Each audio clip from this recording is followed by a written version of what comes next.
По 51 пат на Рудина кај Долнени грмнаа тапаните, писна зурлите и кавалите.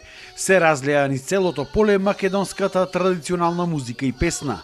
Над 300 учесници се дел од овогодинешното издание на фестивалот Пеце Атанасовски.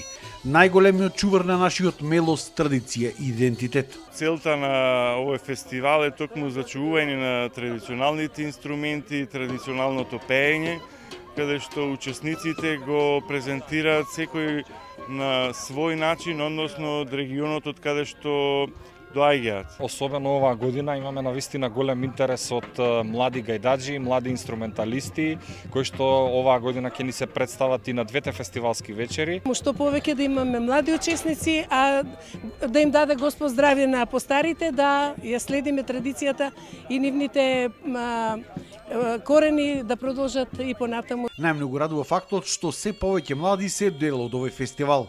На дедо Чичко му свиреше гајди, почна да свира. Кога пораснам да бидам тапанџир.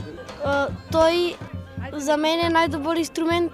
За постарите ова е најдобриот начин да се зачува нашиот мелос и да се продолжи од идните генерации. Фестивалот значи многу нешто, посебно за народната и за Македонија.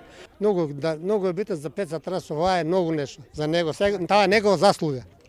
Многу значи. Јас секоја година тоа доуши, првите години. Имаш и гости од Холандија, кои што дел свиреа, а дел пак го снимаа фестивалот. This is a kaida from Enjevo, but it's a stara kaida, 75 years old. I like the folk music of Macedonia. And I have learned a lot of melodies from Eastern Macedonia. Because of its emotional value, and important is that we think that you should preserve as much as possible for later for younger people. И двата фестивалски денови годинава се одржуваат на Рудина во Долнени. За Сител Дарко Штарговски.